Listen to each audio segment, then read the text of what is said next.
안녕하세요, PS입니다. 대격변 패치 이후 말도 안 되는 성적과 함께 누구나 상점에 보이면 집계되는 마성의 카드가 등장했습니다. 저번에 짚어드렸던 사우로리스크를 훨씬 뛰어넘는 성능에 다른 기물에게도 날개를 달아주는 사기적인 효과로 요즘 뜨고 있는데요. 오늘의 그 주인공, 제국의 무장에 대해 리뷰해보겠습니다.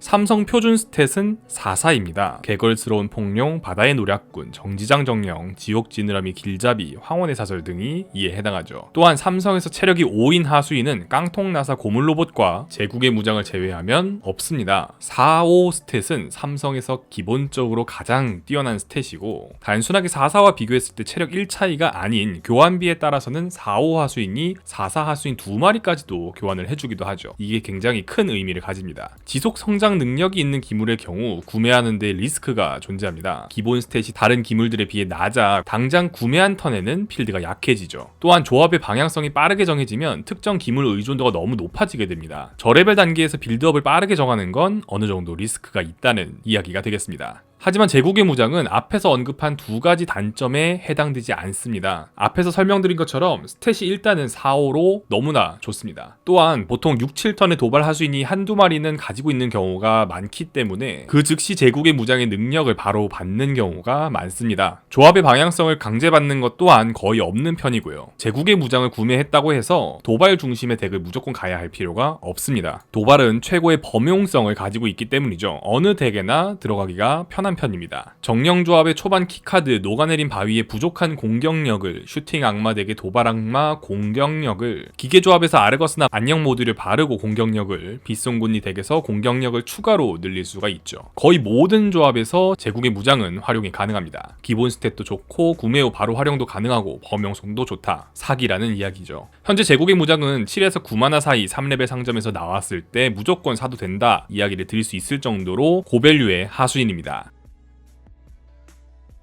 제국의 무장은 앞에서 설명한 것처럼 도발이 가장 메인이 아니더라도 여러 조합에 사용이 가능합니다. 오히려 제국의 무장이 중심이 되는 조합을 가는 경우는 상당히 적은 편입니다. 먼저 제국의 무장이 메인이 되는 도발 조합을 설명을 드리고 이후에 다른 조합에 대해 추가로 설명을 드리겠습니다. 제국의 무장을 빠르게 확보했을 시 도발 하수인의 공격력은 엄청나게 빠르게 상승합니다. 제국의 무장이 한 개만 있더라도 매턴 최소 공격력이 플러스 2 확보를 할 수 있게 되죠. 이때 천상의 보호막을 가진 하수인의 공격력을 높이는 게 당연 효율이 좋습니다. 기본적으로 천상의 보호막과 도발 능력을 동시에 가진 하수인은 안녕 모듈을 제외하면 없기 때문에 가장 이상적인 건 천상의 보호막 하수인의 아르거스를 사용하거나 기계 하수인의 안녕 모듈을 바르는 겁니다. 제국의 무장을 오른쪽에 배치하고 천상의 보호막 하수인의 모두 도발을 바를 시 악마, 빗송곳니, 멀록 등 깡스탯 조합 상대로도 상당히 강력한 파워를 가질 수 있습니다. 이때 퀴라지 전령이나 이샤라지의 용사 또한 활용이 가능합니다. 위 조합이 앞에서 설명한 것처럼 모든 하수인이 딱딱 원하는 턴에 나와준다면 정말 강력하겠지만 아르거스와 안녕 모듈이 모두 사성 하수인이기 때문에 잘 나오지 않는 편일 뿐더러 아르거스가 나오더라도 청동감시자, 파지직거리는 회오리 등 천상의 보호막 하수인이 없는 경우도 꽤 많습니다. 잘 나올 경우 강력하지만 조건이 상당히 까다롭다 이야기를 할 수 있겠죠. 타락한 조지는 천상의 보호막을 영웅 능력을 통해 줄 수 있기 때문에 어떤 도발 하수인을 사용하더라도 아무 상관이 없습니다. 제국의 무장이 빠르게 나올 시 도발 하수인에게 모두 영웅 능력만 사용하더라도 순위 방어가 쉽게 가능하죠. 대신 천상의 보호막 도발 조합의 경우 확실한 약점이 존재합니다. 공격력이 정말 높아지긴 하지만 체력은 계속해서 낮은 상태라는 것이죠. 죽음의 메아리 야수조합, 죽음의 메아리 기계조합, 슈팅 악마 반사 로봇이 주력이 되는 기계조합 등 죽음의 메아리가 주력인 조합에는 무척 취약합니다. 천상의 보호막 도발 조합을 메인으로 선택하기 전에 다른 상대가 어떤 조합을 가고 있는지 살펴보는 게 좋습니다.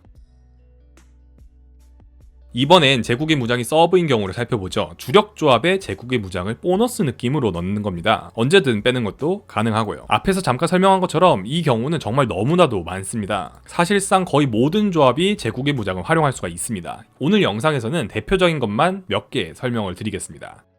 기계덱의 경우 천상의 보호막 도발 하수인을 만들기에 가장 쉬운 편이고 강철 표범으로 추가적인 공격력 버프도 줄 수 있기 때문에 제국의 무장과 정말 잘 어울립니다. 평범하게 기계 조합을 가면서 제국의 무장을 추가하거나 제국의 무장을 빠르게 확보했을 경우 자연스럽게 기계 조합을 가게 되는 경우가 많습니다. 빌드업 과정이 상당히 쉽기 때문에 초보분들도 제국의 무장 활용을 가장 직관적으로 쉽게 할 수 있는 케이스입니다. 상황에 따라 리필 하수인과 반사 로봇에 모두 도발을 걸고 천상의 보호막 멀록 덱처럼 활용하는 것도 가능합니다. 명인 악마 악마 조합의 경우 명인과 거대 불악마를 제외하면 나머지 자리에 밸류 있는 하수인을 채우는 게 힘든 경우가 많습니다. 악마 하수인들은 기본적으로 도발이 많기 때문에 명인과 거대 불악마를 키우기 위해 구매한 악마 하수인을 제국의 무장을 통해 큰 투자 없이 키우는 게 가능하죠. 악마 덱에게 잠깐 찾아오는 중반 약한 타이밍을 제국의 무장으로 보강할 수 있습니다. 녹아내린 바위의 경우 생명력의 공격력에 비해 압도적으로 높아지는 경우가 많은데 제국의 무장을 통해 이 불균형을 해소하는 게 가능합니다. 한번 사용해보세요.